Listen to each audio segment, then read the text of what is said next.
आज हमारे साथ हैं राज्य पिछड़ा वर्ग आयोग की पूर्व सदस्य निर्मला यादव व सपा नेत्री प्रयागराज से निर्मला यादव जी। आज अखिलेश यादव के जन्मदिन के मौके पर सपा कार्यकर्ताओं ने किस तरीके से जन्मदिन को मनाया, आइए उनसे बातचीत करते हैं और जानते हैं कि किस तरीके से उन्होंने अखिलेश यादव जी के जन्मदिन को मनाया। निर्मला जी, सबसे पहले आपको आज राष्ट्रीय अध्यक्ष आपके समाजवादी पार्टी के अखिलेश यादव जी का जन्मदिन है। इस मौके पर आप लोगों ने, समाजवादी पार्टी कार्यकर्ताओं ने किस तरीके से जन्मदिन को मनाया और आप क्या कहना चाहते हैं? सबसे पहले तो माननीय हमारे राष्ट्रीय अध्यक्ष जी, पूर्व मुख्यमंत्री माननीय अखिलेश यादव जी को बहुत सारी बधाइयाँ, शुभकामनाएं दे रहे हैं। और आज हम लोग आदरणीय अखिलेश जी का जन्मदिन था।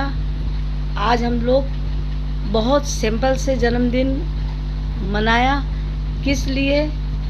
ये महामारी बीमारी को देखते हुए और प्रदेश में इतना बड़ा संकट को देखते हुए हम लोग राष्ट्रीय अध्यक्ष जी का जन्मदिन बहुत साधारण से मनाए और जाकर गरीबों के बीच में जो सैनिटाइज़र, मास्क वगैरह बांटे कि ताकि इस बीमारी से बचे और बीमारी भी ना फैलने पाए और गरीबों को वितरण भोजन भी कराए।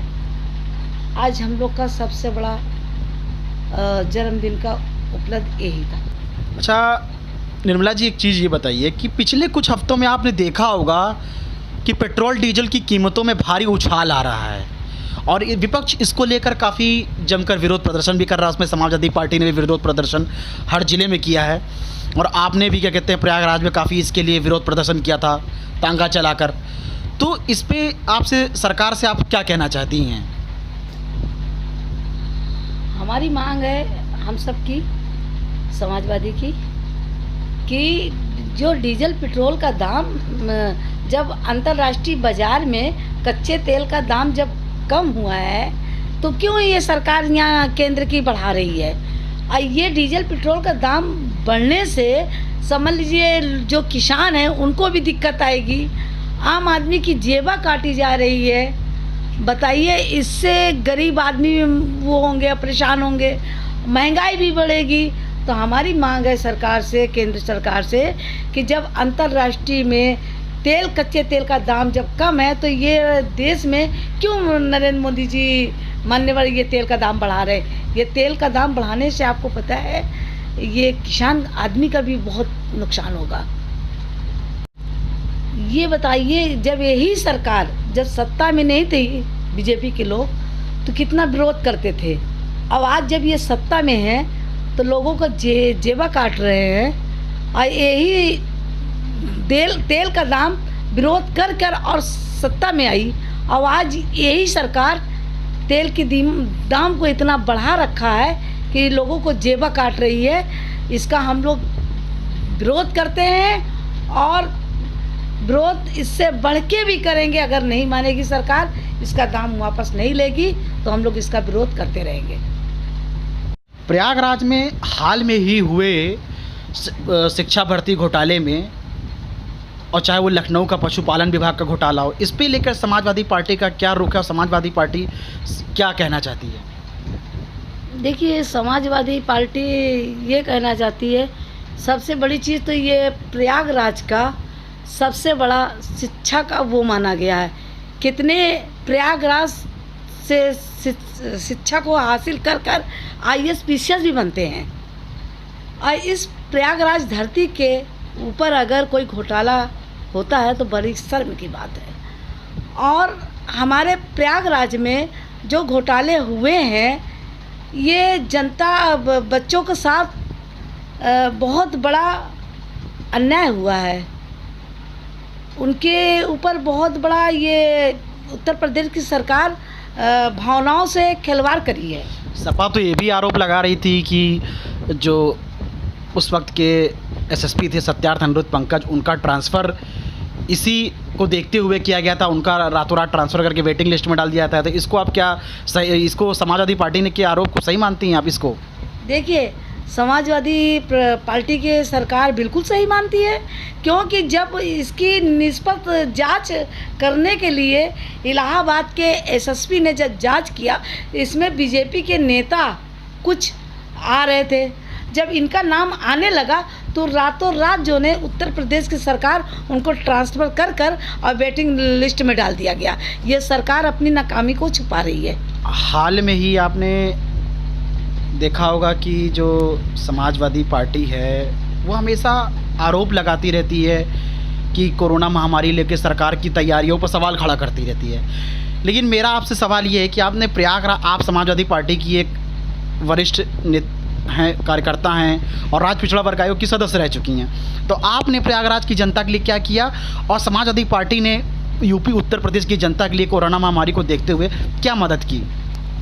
देखिए, ये हमारे उत्तर प्रदेश की पूर्व मुख्यमंत्री माननीय अखिलेश यादव जी का संदेश था कि अपने कोई भी भूखा ना सोए, ना कोई भी भूखा रहे।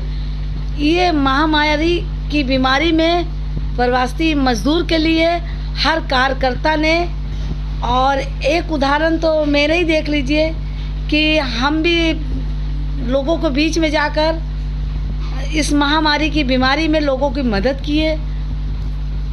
और सबसे बड़ा उदाहरण तो अध्यक्ष जी की धर्म पत्नी डिम्पल भाभी जी ने किस तरह गरीबों के बीच में जाकर मदद की और उनके परिवार के साथ गरीबों के इस महामारी के बीच में जो उन्होंने मदद किया, या कोई बड़े नेता की कोई पार्टी ने आकर गरीबी के बीच में इस तरह मदद की है। और इसी से कार आप समझ सकते हैं कि समाजवादी पार्टी ने कितना कार गरीबों को महामारी की बीमारी में काम किया है। भारत चीन सीमा विवाद को लेकर सरकार की सफाई को समाजवादी पार्टी किस तरीके से देखती है? सबसे पहले आपके माध्यम से मैं उस शहीदों को नमन करती हूँ और श्रद्धांजलि करती हूँ, और इस दुख की घड़ी में मैं उनके परिवार के साथ, हम सब समाजवादी उनके साथ हैं। और घाटी में जो घटना हुई है, प्रधानमंत्री जी उस घटना के सच लाकर जनता के बीच में रखे। राज्य पिछड़ा वर्ग आयोग की पूर्व सदस्य होने के नाते मौजूदा सरकार या वर्तमान समय में पिछड़ों व दलित वर्ग की स्थिति को लेकर आपका क्या कहना है? देखिए, हम लोग की मांग है, जब से योगी जी की सरकार आई है उत्तर प्रदेश में, तब से दलित के साथ और पिछड़े लोगों के साथ बहुत उत्पीड़न हुआ है। हम सरकार से घोर निंदा करते हैं और सरकार से मांग करते हैं ये दलित और पिछड़ी जातों के ऊपर उत्पीड़न को रोक लगाए। और हमारी सरकार थी, माननीय राष्ट्रीय अध्यक्ष जी जब हमारे मुख्यमंत्री थे अखिलेश यादव जी, तो दलितों को और पिछड़ी जातों को सम्मान देने का काम किया है। हमारी मांग है योगी जी से कि जो दलित और पिछड़े लोग को उनकी हक को जो छीना जाता है, उस हक को उनको छीना ना जाए और उनके हक के लिए और उनको सम्मान देने का काम करे। माननीय उत्तर प्रदेश की सरकार से हम लोग निवेदन कर रहे हैं, और इनके हक के लिए हमारी सरकार जब थी हमेशा सम्मान देने का काम किए समाजवादी पार्टी ने, और इस हक के लिए हम लोग दलित और पिछड़ों के लिए लड़ते हैं और लड़ते रहेंगे। इनका हक हमेशा हम लोग